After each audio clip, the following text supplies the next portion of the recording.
Assalamualaikum warahmatullahi wabarakatuh. Apa khabar semua adik-adik? Kelas agama petang tahun 1. Berjumpa lagi bersama Ustaz Faizal pada hari ini di dalam mata pelajaran sirah. Okey, semoga anak-anak semua berada dalam keadaan yang sihat dan dalam keadaan yang dirahmati Allah Subhanahu Wa Taala.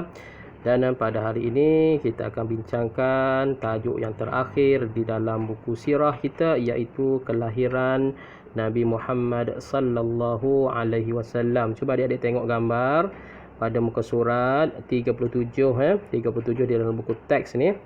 Ya, adik-adik mungkin ada buku teks di rumah masing-masing. Kalau tidak ada pun tidak ada masalah, boleh tengok dekat video ini ataupun PDF yang Ustaz telah scan ya.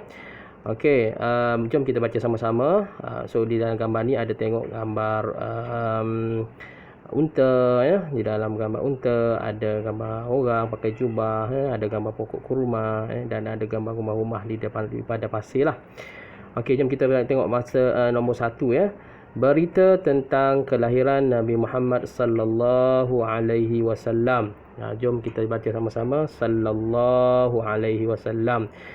Kerana orang yang sebut sallallahu alaihi wasallam akan dapat pahala, dan orang yang tak sebut dikira sebagai orang yang kedekut. Ada mulut tapi tidak ikut, tapi tidak suka menyebut selawat kepada Allah, kepada Rasulullah sallallahu alaihi wasallam ya.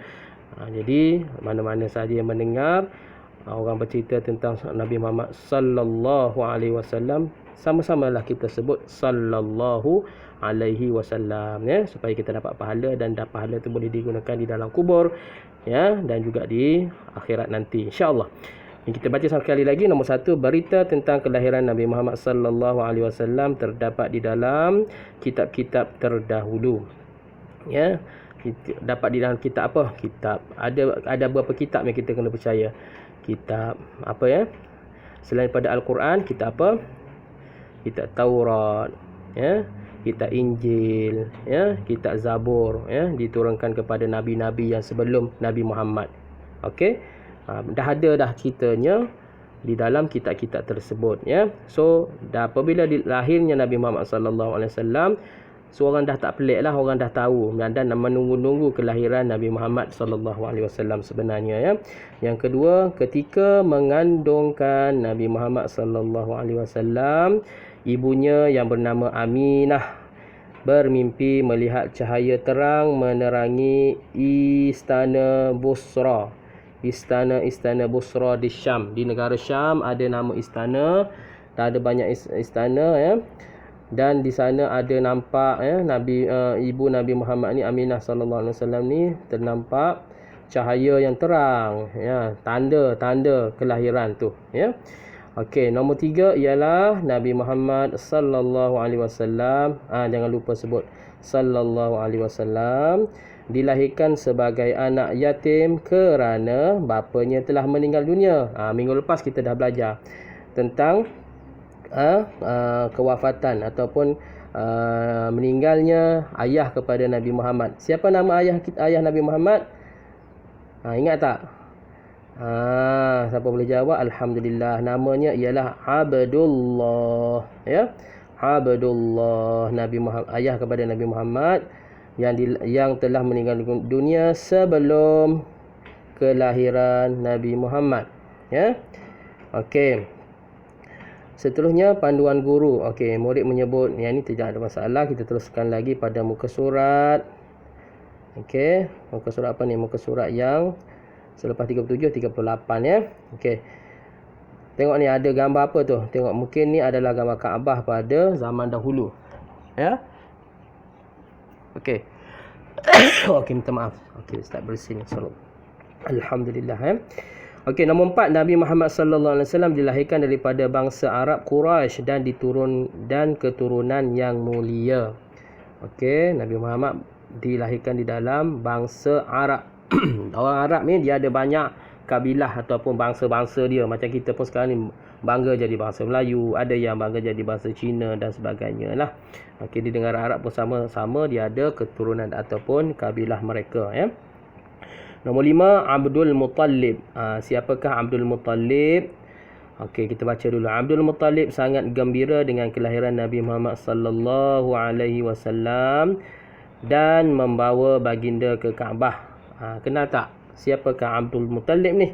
Abdul Muttalib ialah siapa? Datuk Nabi Muhammad, datuknya, ya. Macam kita ada atuk kita ni gembira, ada cucu-cucunya, ya. Kalau balik kampung, atuk kita gembira lah, contohlah, ya. Okey, nombor 6, Abdul Muttalib memberi nama Muhammad. Tengok, nama Muhammad ni diberi oleh siapa? Oleh Abdul Muttalib. Bermaksud yang terpuji, orang yang terpuji, orang yang baik, ya. Nombor 7, nama Muhammad belum pernah digunakan oleh masyarakat Arab ketika itu. Macam tu rupanya. So maksudnya di dalam bangsa Arab dulu tidak ada orang kenal apakah Muhammad. Tak ada orang guna pun nama perkataan Muhammad sallallahu alaihi wasallam. Okey. Alright, seterusnya Ustaz lekangkan lagi muka surat 39. Okey, nombor 1, penghayatan. Apa yang kita dapat daripada pengajaran tentang kisah kelahiran Nabi Muhammad ni? Yang pertama, kita perlu membantu dan menyayangi anak yatim. Sebagai contoh, anak yatim, Nabi Muhammad sallallahu alaihi wasallam pun anak yatim. Anak yatim ni maksudnya dah ayahnya dah meninggal, ya. Kalau yatim piatu tu dua-dua meninggal, aksiden ke, ya. Dua-dua ayah dan maknya meninggal dunia. Okey. Nombor 2, Nabi Muhammad sallallahu alaihi wasallam membawa rahmat ke seluruh alam. Okey, ya. Tanpa Nabi Muhammad mungkin kita ni tak jadi orang Islam, ya.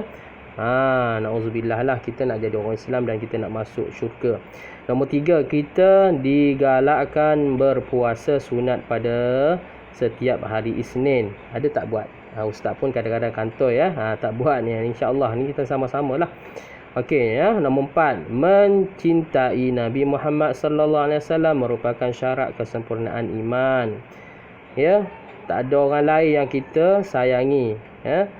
Tiada ada yang lebih kecuali ialah yang apa yang kita kena cintai ialah Nabi Muhammad sallallahu alaihi wasallam, Rasulullah sallallahu alaihi wasallam, barulah mak dan ayah kita sebenarnya, ya. Yang itu sebenarnya. Nombor 5, kita dilarang memberi nama dan gelaran yang tidak baik kepada orang-orang lain. Ni penting, ya. Dekat sekolah kadang-kadang Ustaz dengar ada yang ejek nama ayah. Ada yang ejek nama ejek fizikal. Kadang-kadang nampak kawan tu gemuk, dia cakap gemuk. Tu tak boleh lah. Bagi gelaran-gelaran yang tidak baik kepada kawan-kawan ataupun gelar kepada ibu dan ayah, tak baik, ya. Okey, so ujian nanti Ustaz akan cuba buat latihan dalam Kahoot dan insya-Allah anda semua boleh jawab dan jangan lupa submit kepada Ustaz secepatnya mungkin dan Ustaz boleh bagi insya-Allah boleh bagi markah yang terbaik kepada anda semua, insya-Allah, Jadi kita jumpa lagi pada tahun hadapan, ya. Panjang umur, murah rezeki. Jadi Ustaz minta maaf banyak-banyak kepada anda semua. Dan juga kepada ibu bapa, ya. Untuk tahun 2020 ni macam-macam cabaran termasuk COVID-19 dan sebagainya. Jadi kita akan jumpa lagi pada tahun hadapan, insya-Allah buka sekolah pada 21 hari bulan 1 2021. Tarikh pun cantik tu, ya. Dan kita akan start bercuti pada mulai Jumaat ni lah, insya-Allah, ya. Sama-sama kita akan berjumpa lagi pada tahun hadapan. Assalamualaikum warahmatullahi wabarakatuh.